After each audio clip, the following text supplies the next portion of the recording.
We're back with our Q&A number 66, and we're going to finish our story. Last week we told about Joe finding my house, and I better get relaxed here. I thought we got to go back and tell about Joe. What about him coming home from Europe? Because he went to Europe because he was mad that he couldn't find a girl to marry in the temple, and so he goes to Europe. Did you tell your mom when you left? Oh, That you weren't coming back? Actually, my grandma had a meeting with me. She says, Joe, we've had a meeting in the family, and there's 3 things that we want you to do. Not go on this trip, finish the university, and find a girl to marry in a temple. I can't remember the third one. I think that was it. Anyway, and I says, I appreciate your concern, but I just have to do what I want to do. You told him goodbye and that you weren't coming back. So I took 2 big suitcases, a backpack, and a small sleeping bag, because I planned on sleeping outside quite a bit. So I went there, and with it I bought a 6-month Eurail pass. It was called, and I think it still is called that. Just tell how we get you home. Oh yeah, okay. Yeah, there's a lot of stories to tell in different countries. It'd take too But long. the bottom line was, after about 7 months, I ran out of money. By ran out of money, I mean I was waiting on a work permit in France. So I had a job lined up at a Berlitz language school to teach English to French people. And well, you said you had 2 big suitcases. okay, I dropped them off at the Mormon mission. So you didn't travel around with those. You just dropped them off. All I had was a backpack. The Backpack and sleeping bag. Okay. So I dropped those off at the center of the Mormon church there in Spain. Everything. So you kept bread and cheese in your drawer. I always did that. Bread and You'd cheese. munch on that, and you'd get your 1 meal a day. A good meal. Usually they had outdoor food vendors. You came there as a rich man gallivanting around, and all of a sudden you're a pauper. Well, all of a sudden poor little fellers. All of a sudden I start seeing where the students that are broke sleep outside and just earn money. So I thought, now's a good time to go to church.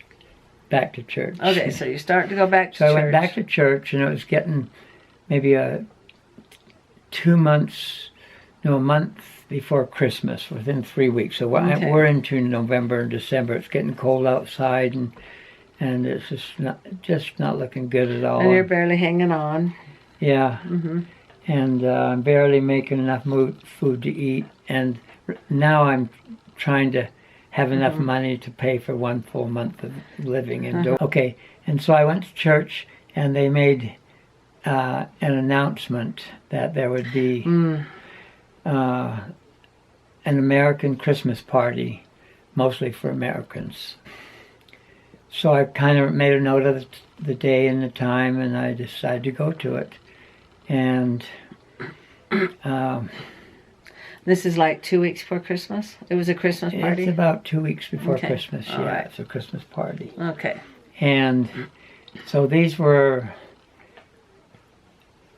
LDS. Some of them were couples. Some of them were just maybe touring France, and they were going to church in couples.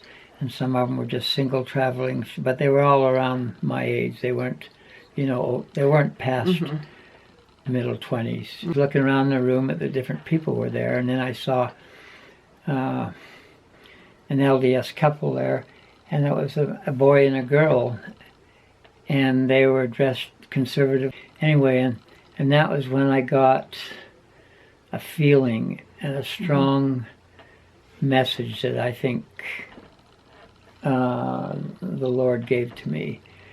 And I said, they're so clean, and they have a spirit with them that I can just feel.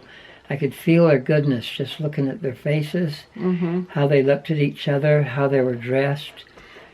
They were good people, and they had a good spirit. A good spirit means you're around somebody and you just get a good feeling. Was this your turning point?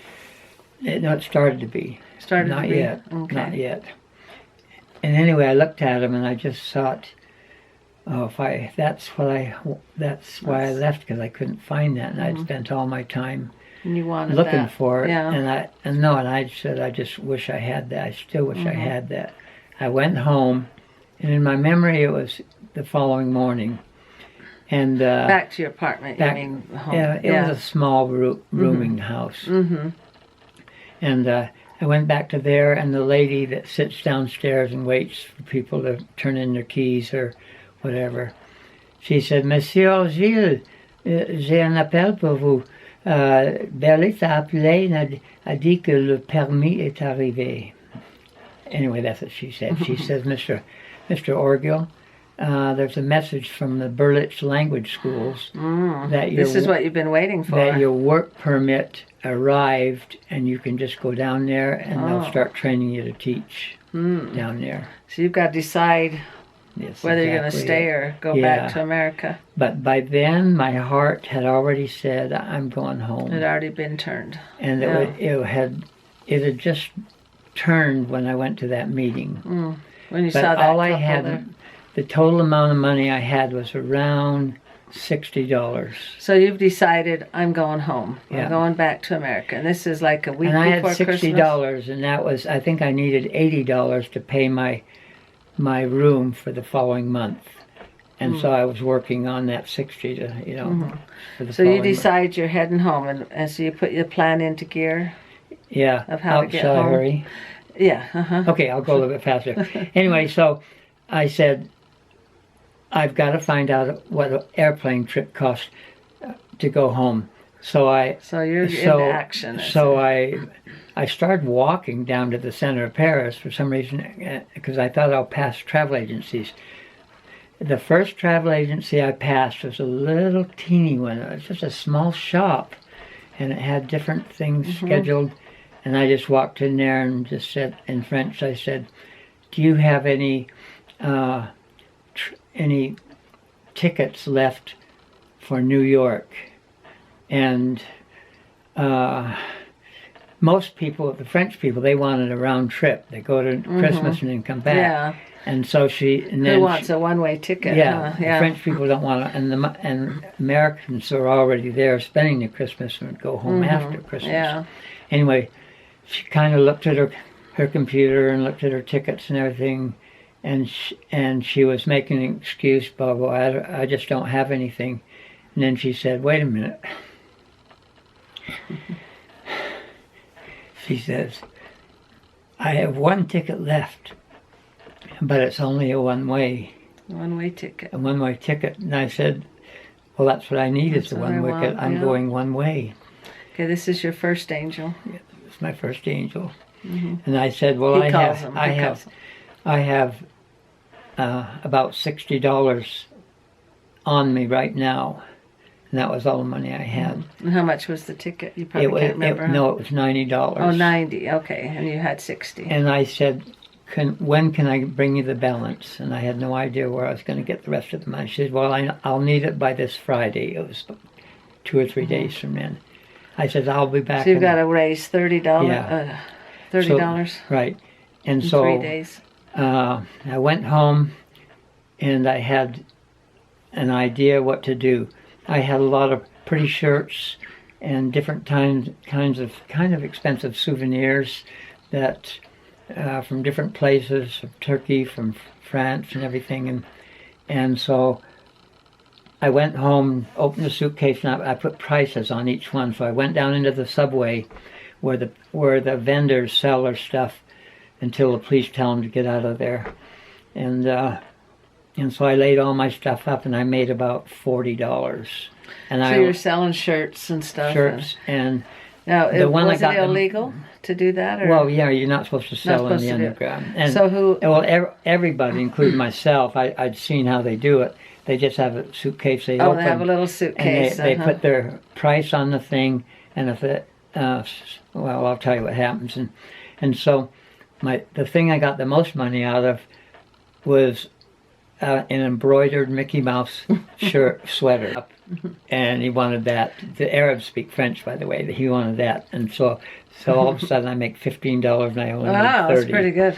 Yeah. On one shirt. Yeah, and so I sold quite enough, but I went over my budget for saving. I've got 40 instead of 30. Okay. And just then a little kid comes running, says, les flics s'en viennent. And he says, the cops, the police are coming. And so all the different vendors, it wasn't next to each other. We had like maybe 10, 15 feet between us. Close up your we suitcases. Close up our suitcase and went just home. Go walking along. And so I went home. I went so you home. made how much that I made day? 40 and I only did 30. Okay. So I ran it. I didn't run because it was probably about a half-mile walk or something. Went down to this place and I gave her the rest of the money. And I'm waiting for my ticket. And she gives me a, remember the old mimeograph? They're kind of purple copy machine or something. She gives you She that. gives me a copy machine, and all it says on it, at 7 a.m. on week from this Friday, just go to the meet at the Place de la Concorde. It's just a monument there. Just go there. And then they'll tell you what to do. I said, well, where's my ticket? That's what I'm asking for. Says, I don't give you the ticket. This is a charter plane. It's called a charter plane. It means they get people from all over France and even other countries to all go try to fill up one plane. People on the bus, most of them were French people, and they just said, I'm going to call the police because you don't have our tickets and you're taking us to a different country. Yeah, they're getting worried. Not even the same airport where we're supposed to be going. And so in my French, I just turned to everybody that was just unhappy and kind of scared. I said, we're at a point now where we have only one choice. We have two choices. We can wait while they call police, and we've definitely, if the airline is really valid, we've definitely missed the plane totally. And now our best bet now is to trust what the chauffeur, what the bus driver said, and see if it was really true, and that I said that's our best choice. Okay, so you land in New York. New York City, and what day is it? Christmas Eve. Christmas Eve. He lands in New York City. But you don't just walk, and so my only choice. I had no money for the bus. But you were just glad to be out of Europe. You said, at least I'm in America. I had so about you were happy. $20, and so I said I'm going to spend part of that $20 on a bus ride to get me outside, just get me out of New York City. So I did. I'm making signs because I'm going to hitchhike on Interstate 80, which goes all the way. On Christmas Eve. So I make one on them that says Utah. No, first sign says west. I'm just going west. Any car that's going west, because nobody would know where ride. Utah is from New York. And so any car that's going west. And the bus driver sees you writing these signs. Yeah, because I sat up front where he was. And then I changed it to Utah and then Salt Lake City. Okay. And that's when he said to me, when he saw me making the signs, that's when he said, you know, you're not going to make it home by Christmas. And I said, I know. Yeah, he says, I just want to be. And he says, well, I'm just glad to be in America. It says my route is about another hour and a half's drive in Pennsylvania here, and I'll just take you to the end of the route that I'm going. So it's another angel. Yeah. He takes you an extra. So he extra. took me, it's farther out, so we're not in any of the big cities or anything. And just to make a long story short, got out within, it was a cold. So he drops you off. It's a cold wintry evening. So it was a clear day. But it was cold, very cold. And I had shaved and everything and combed my hair. So he drops you off and you've got two big suitcases or one? No. I got rid of one full suitcase. Oh, okay. With so you just had the one. Stuff. So I had one plus my backpack. Okay. But anyway, a little sports car came up. And he just... Within 5 minutes? Within 5 or 10 minutes, he just comes up. And he opens his trunk. He says, "Put your stuff in the back there." And he said to me, "Will you drive for a while? I am so tired." No, this is the next angel. And so here I am. I drive the little sports car. And it was about another 2 hour and a half or so he took me. And I got out and I waited another. And now it's getting mid-afternoon. And then within, I would say 15, 20 minutes. Now this is rare when you're hitchhiking to get rides this quick. So you can tell very he was rare. being watched over. Okay, so you get out of the sports car. He waves goodbye and to there you. comes a Volkswagen bus Okay. with a student driving it. And he pulls over, and his name, I still remember, is Joe Goodie. And he's coming home from college, and he lives in Cleveland, Ohio. And that's literally halfway across. What state are you in at this point? Do you remember? Well, I'm still in Pennsylvania. Oh, you're still in Pennsylvania. Yeah. Okay. But he's going to Cleveland, Ohio, which is probably 3-4 hours drive. Okay. And by that time, the sun's starting to go down. Okay. And I said, I'd planned on just hitchhiking through the night on Interstate 80 On Christmas Eve. on Christmas Eve. And I said, I don't want to go all the way into the city of Cleveland. I want you to see if you can help me let me off by the on-ramp from, Cleveland to people, anyway, going west. And he just kind of went quiet. And he said, this is not a good time to be hitchhiking. It's nighttime. It's Christmas Eve. People with their family. It's just not a good time. You'll freeze to death out and here. I said, no. And night's coming. And I said to him, I Bag. disagreed. And I said, no, I think it'll...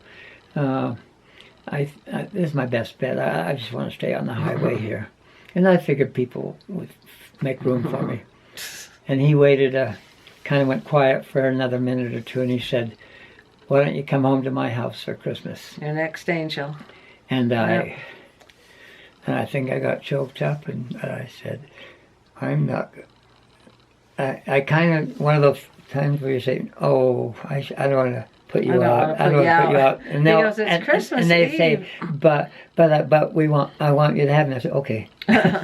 So he says, please come home with me. So he lived in kind of middle class, slightly kind of old rich, not in downtown Cleveland, because that was burned out from riots and everything. So his mother was glad to have me. They welcomed you. They welcomed me.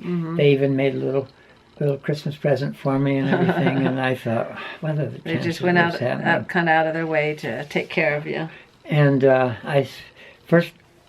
so all of a sudden, next morning, after we had breakfast, Joe Goodie, this guy that gave me a ride, he says, It's funny, the name, Joe Goodie.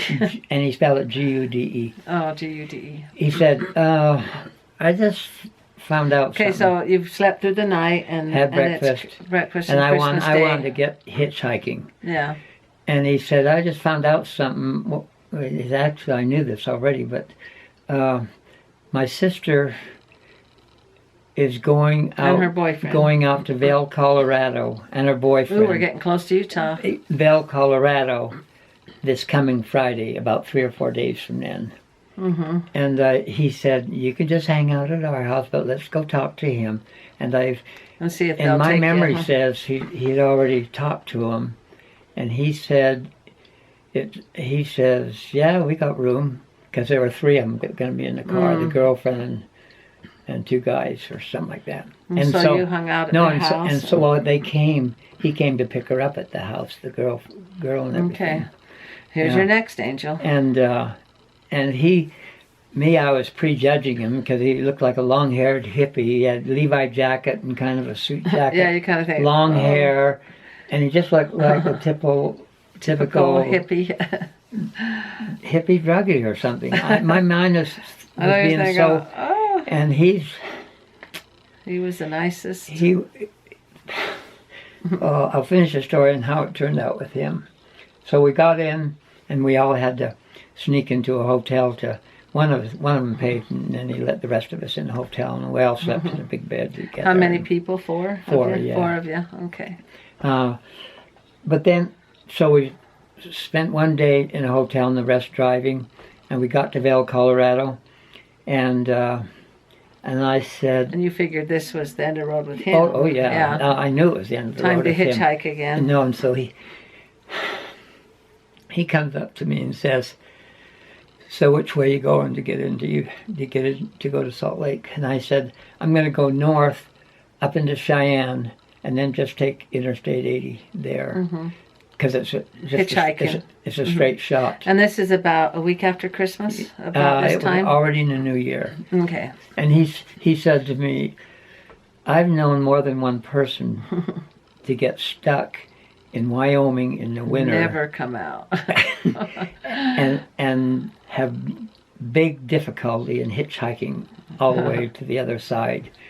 He says, I don't think that's a good idea. And you're thinking, I'll be fine. He wanted me to go through Vernal. He said, you should go this straight shot right into Utah rather than going up to Wyoming. Mm-hmm. And because I'd been on Wyoming. But you were probably still thinking, no, this is... I was on a roll. I was on a roll. You think, wow, I've been doing good hitchhiking so far. He said, how much money do you have left? How much money you got? And I had I'd have to check my journal, but I think it was around $7. $7. He says, go down to Greyhound and see what a ticket to Salt Lake City costs from here.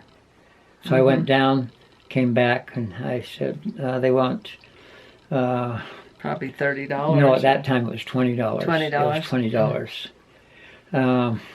But they made me get rid of one of my suitcases. Okay. Just because they who's going to pick you up? Well, 4 of them are moving out there. So all I had was my backpack. It was just clothes and stuff. Okay. So anyway, I went down, bought me a ticket. He says, here's $20 for the ticket. Keep the $7. You might need it for food on the way. There you go. You poor thing, trying to get home. I know. So he loaned you $20. He didn't. He said, I said, will you lend me? And I was making a big deal about getting his address, and he said, don't, just take it and just say, hope you make it home Next okay. angel, yeah. But I insisted on it, so I wrote down his name and address, and I did return the money to him about a month later. But anyway, and I got home, and So you're riding the Greyhound bus, and what? It was actually a Trailways. It was a different line, but you contacted your dad. I called my dad, and I said, this bus. And this is a surprise. They didn't know you were working your way home. No, they didn't know. I didn't say, send me money. I could have gone to the church and asked for money, Mormon church, and they'd probably given it to me. But I didn't. I was too independent to do that. And I didn't ask my mom or my dad for money. And so I bet they were way excited because they didn't think they were going to see you again. And so my sister and my dad come to meet me at the Trailways bus up in Salt Lake City. And do you know what day this is, or it's probably in my journal. I don't know. Okay, but so we're into January. We're into January. Okay. It's a week and a half after Christmas. Okay, week and a half. That's not too bad, though. I know. Getting home, hitchhiking. And I had. And I think I had under 10 cents in my pocket at the time. But as soon as I met Rosanne, I said, I want to be the kind of person that she wants to marry. Immediately that was in my mind. And I made a lot of changes in... You had to clean up his act. Yeah, I wasn't doing anything. Like I wasn't... I saw him drink Coca-Cola, and that bothered me. I thought, oh, no. Oh, they're going to laugh at that, honey. They're going to laugh at that.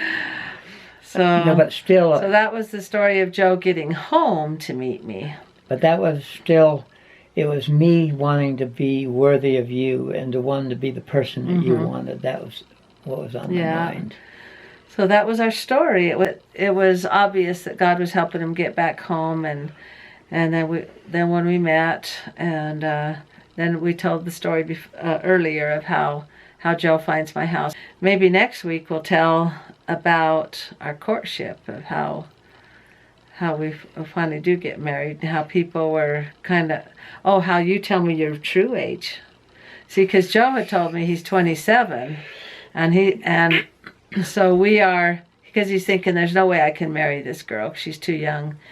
And I kept saying, why? I was saying, Joe, why are you even dating He comes down every day to see me.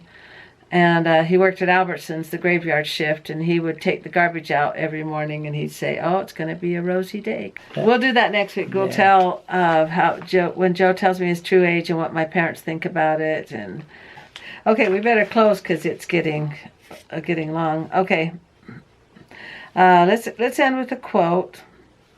It says, "Nothing is more dangerous than an idea when it's the only one we have."